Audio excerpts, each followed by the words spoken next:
Part 1. Going to hear a conversation between an agent and Scott. First, you have some time to look at questions 1 to 5.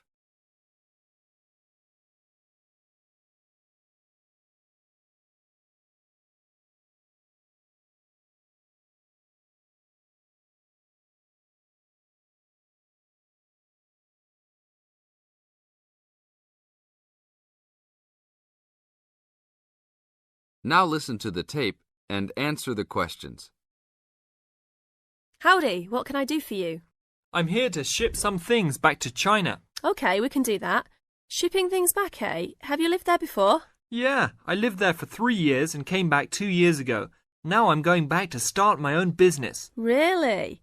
Did you ship things with us last time? No, I used a Chinese shipping agency. Well, I'll just let you know that rates have changed recently.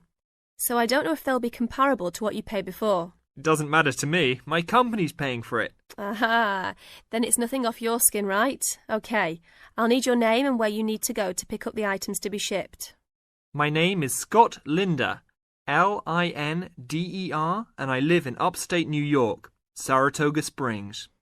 Oh, sure, I know that place. I go to the races there. Great town. What's the zip there again? 770425. And the street address is 412 West Lake Road. 770425 Westlake, got it. And how big of a container are you going to be looking for? Well, I didn't have a container last time, and I don't think I'll need one this time. I think that I'll have about 6 cubic meters. We can get a subsection of a container then. How big is that? It's 2 meters wide and 3 meters long. 2 meters high, right? Yes, sir.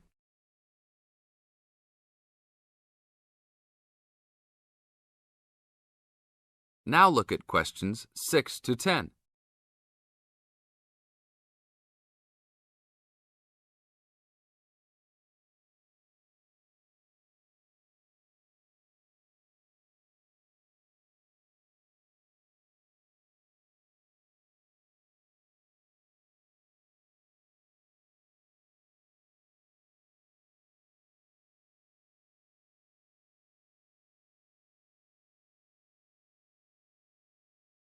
As the talk continues, answer questions 6 to 10. And for customs, I need to know what sort of items will you be shipping? Mostly furniture. But we'll also have quite a few boxes of books too. Any clothing? Nope, but we'll have some bicycles and wood that we use for a loft bed. Be careful with those bicycles. I hear bicycle theft is a big problem in China. Not if you know how to secure your bikes and where to store them. Well, good luck. How valuable do you want me to list the entire shipment as being? Let's say about $3,500. Great. Now you'll also have to go over to the customs department to check with them about shipping the wood over to China. I know there are concerns about termites, bugs, etc. No problem. It's the same wood I brought over from China last time. Then you should be okay. It's just a formality. And last of all, where would you like the shipment to be delivered? Well, I will live in Beijing, but let's ship it to Tianjin. My company will pick it up there. That's all right then. Have a nice trip. Thanks for your help.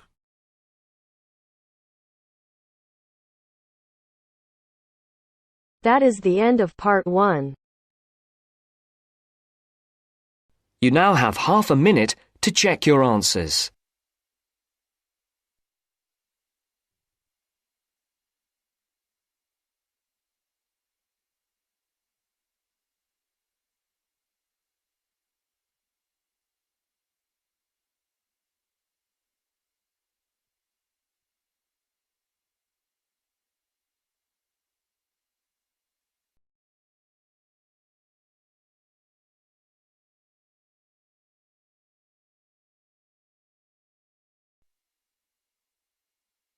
Now turns to part 2. Part 2. You will hear a talk about young people living on their own. Listen carefully and answer questions 11 to 12.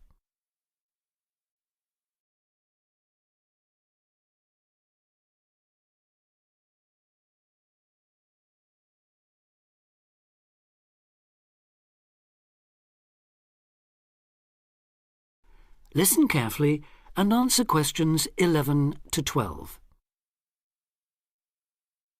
Loneliness is something we all suffer from in varying degrees, but young people living on their own can be particularly vulnerable. Many who leave the family home find they are less confident and have more difficulty in finding their feet than they expected. Often, going to work or study in another town or city will be the first time they have lived away from home. Although this may sound like an adventure for those dying to get away from the glare of the parental eye, for others it is a daunting prospect which generates apprehension, uncertainty and even fear. In fact, in a recent survey of over 1,600 people who had recently left home, 32% said that understanding and coping with loneliness was a crucial issue for them and made them feel highly stressed and distracted. An annual report by researchers last year recorded a noticeable increase in the number of individuals with homesickness, transition and isolation issues. Acknowledging that feelings of loneliness and isolation could impede progress at work or study, they examined the number of people using the welfare and health services. They found that young people in particular were prone to difficulties.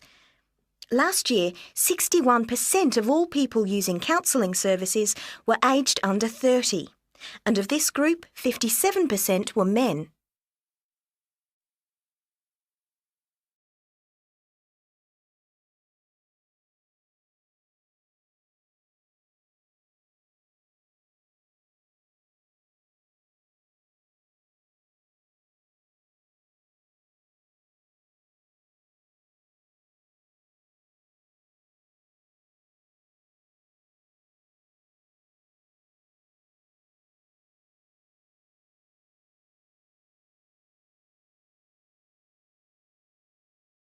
Now listen and answer questions 13 to 20. Leaving home involves a major change in lifestyle, work patterns and degree of independence. You will be away from home, family and friends and are no longer supported by familiar surroundings. For this reason, in the first year a lot of young people suffer from loneliness. Ironically, this sense of isolation comes at a time when you are likely to be surrounded by people most of the time. Living in a busy city, travelling on crowded buses and trains, you will be constantly among people. But this can sometimes compound your sense of being alone. Seeing others who appear at ease among large crowds, mingling and making friends, can make you feel excluded and inadequate. Adapting to a new environment makes people uncertain of what to do or how to behave and breeds insecurities which can make for a real sense of isolation. It is often those who are more used to being on their own who deal best with the transitional period of leaving home. Other reasons for feeling alone include high expectations of the big city where you have the best time of your life and meet lifelong friends. It may be the first time you have had to make new friends since you started primary school, and perhaps you are reluctant or finding it hard to replace old friends whom you miss. There are also pressures to juggle work and socialising, which may leave you feeling left out. Or it could be that you have a long-distance relationship and feel torn between your new lifestyle and that special person who lives so far away. Because loneliness can leave you with a sense of low self-esteem, where you become self-conscious and feel you have been rejected, it is very difficult to overcome. You may be reluctant to even try and make new friends or take part in social activities, and will also find it difficult to say no to things, leaving you feeling exploited and weak. One of the ways of combating loneliness is to remember that it's not your fault, and that it's something everyone has to deal with, despite appearances. Counsellors advise those feeling lonely to speak to someone they know about their feelings. They also ask them to consider joining groups and societies, and to get involved in activities which interest them as a way of meeting more people. Of course, overdoing it and jamming your schedule with too many things just to avoid being alone will not work. But meeting others with common interests may be a step forward. If you still feel like you need someone to talk to, you could try group counselling. where you will be able to talk to and receive support from a small number of people with the same difficulties as you. For more information or to be put in touch with an individual counsellor, contact the local town hall support services. That is the end of part 2. You now have half a minute to check your answers.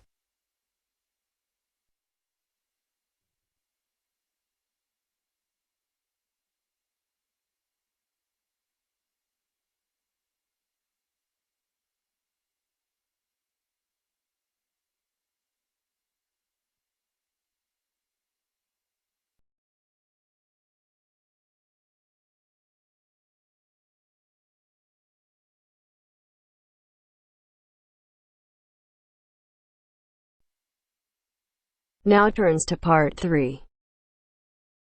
Part 3. You will hear a conversation between Helen and her tutor. First, you have some time to look at questions 21 to 25.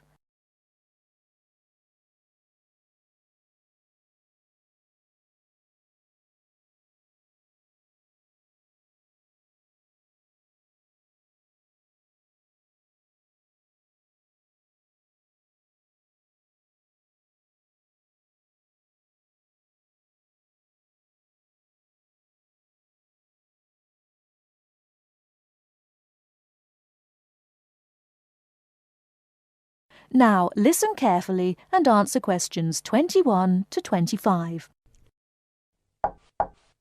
Come in. Ah, it's you, Helen. What can I do for you? Well, it's about that essay on non-verbal communication. I'd like a bit of advice, if that's all right. By all means. That's what I'm here for. How can I help you? It's about that survey you asked us to carry out about body language. Oh, yes. I asked you to investigate what sort of touching is permissible between friends of the same sex and friends of the opposite sex. That's it. And then you wanted us to go on to compare the answers we obtained from people from our own culture with the answers of people from other cultures. Well, that shouldn't be too difficult. There are students here from dozens of cultures, including Asia and the Middle East. Go and ask them. That's the problem. I'm not sure how to word the questions. Before you hear the rest of the talk, you have some time to look at questions 26 to 30.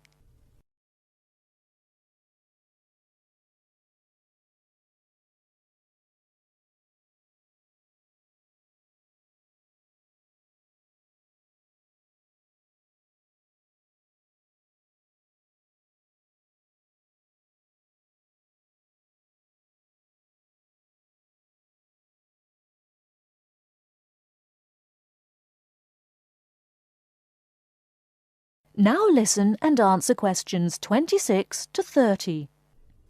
Go and ask them. That's the problem. I'm not sure how to word the questions. I think I've got far too many. People don't want to be bothered answering them all. Is that the list of questions you have with you? Let's have a look. I see. Your basic idea is fine. You've got a checklist of the parts of the body we mostly use to touch people with, and a checklist of the parts of other people's bodies that we usually touch. But you don't have to go right through the list asking a separate question about each item. You can make your questionnaire much shorter if you ask open questions. Open questions? What are they? Sometimes we call them WH questions. What, when, where. Those are examples. Oh, I see. Yes, we learned about them in grammar. I hadn't realised how useful they'd turn out to be. I could just ask one open question about each subject and tick the answers I receive. That's right. Now, let's have a look at the list of parts of the body you're going to ask about. I see. You've got the head, arm and hand, and, oh, it's over the page, the back, leg and foot. What about the shoulder and the thigh? They're important areas, and there are some others you should include too. Oh, yes, of course. I was in a rush and forgot those. What about asking people how they feel about being touched? Surely it's hard for people to put that sort of feeling into words. Yes, you're right. That's why it's essential to work out a rating scale for each response. Can you tell me a bit about how to use rating scales? Well, there's no way to measure how strongly a person feels about something, of course. All we can go on is what they report about their feelings. So what we do is offering them choices of ways to express how they feel. Very strongly, strongly, or not at all. That would be an example of a rating scale. In this case, as your survey is only a small trial sample, I suggest you use that 3-point rating scale I've just described. Very strongly, strongly, or not at all. That'll be enough to enable you to draw some broad conclusions. You may go on to refine your survey later if you decide to specialize in the study of non-verbal aspects of behavior. Thank you. I'm much clearer now. Could I ask you one last question? I'm afraid I've got a brain like a sieve, but I just can't remember the technical term you told us for the study of touch. It sounded like happy, but of course it isn't. Oh, you mean haptics. Haptics. Of course, haptics. That's it. Happy to be of service. That is the end of part 3. You now have half a minute to check your answers.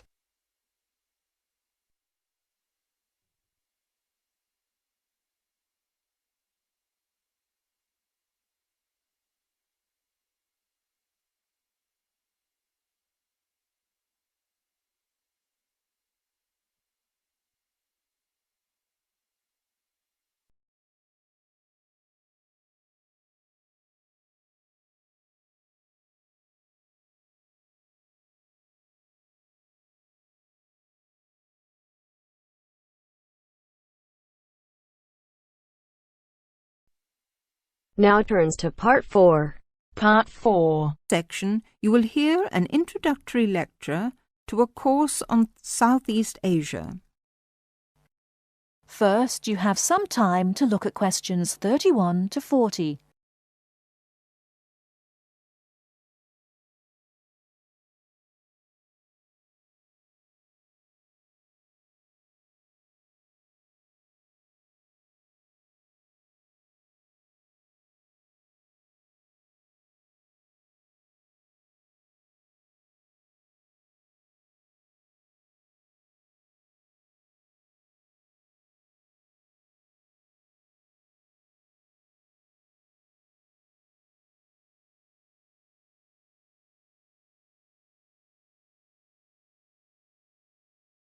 Now listen carefully and answer questions 31 to 40.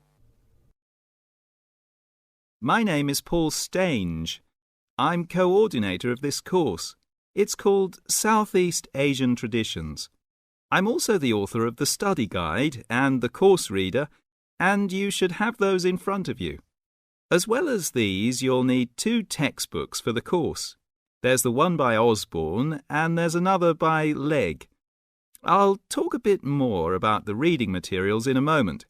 Now, if you haven't got these materials, you can buy the textbooks at the university bookshop, and you can collect the study guide and the course reader from me on your way out of the lecture.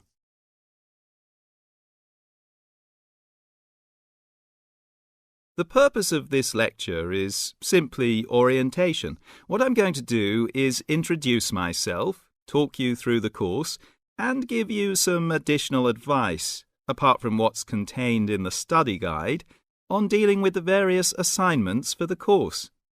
First of all, the materials. You'll find the 2 textbooks very clear, and they give a good basic coverage of the history of the region. Most of the reading materials in the reader are fairly easy-going, but I have to warn you that 2 of them are quite difficult. These are the readings by Smale and Bender, and of these 2, the one by Bender is perhaps the more challenging. But don't let that put you off, because understanding these 2 readings is important to help you develop a clearer understanding of the cultures. In other words, they'll help you acquire greater sensitivity to the differences between the various cultures in the region.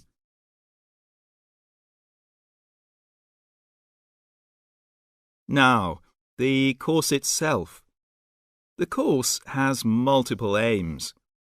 It's primarily a history course, but it's not only a history course. It is, in most respects, a cultural history course focusing on Southeast Asia. Nevertheless, the course is, as you'll see from the materials, an introduction to the Southeast Asian Studies component of the Asian Studies programme. In looking at the cultural history of Southeast Asia, there are two major influences to be considered, the Chinese and the Indian. It's important not to forget the extensive influence that these two countries have had in the region. China has been trading throughout the region since at least the 6th century, so many of its cultural and social traditions have influenced the countries in the area, and religious practices from India have helped form today's culture. So we'll be looking for the links and the connections between traditional patterns and today's developments in the region. I think you can now begin to see how these past influences might form a background for the present-day social practices. And in the same way, this course will form a basis or background for second and third year courses, with their focus on the modern period, and in particular, the economic and political situation of the region. So, that's the outline of the course. I'd like to go on now to look at what you have to do, your assignments and so on.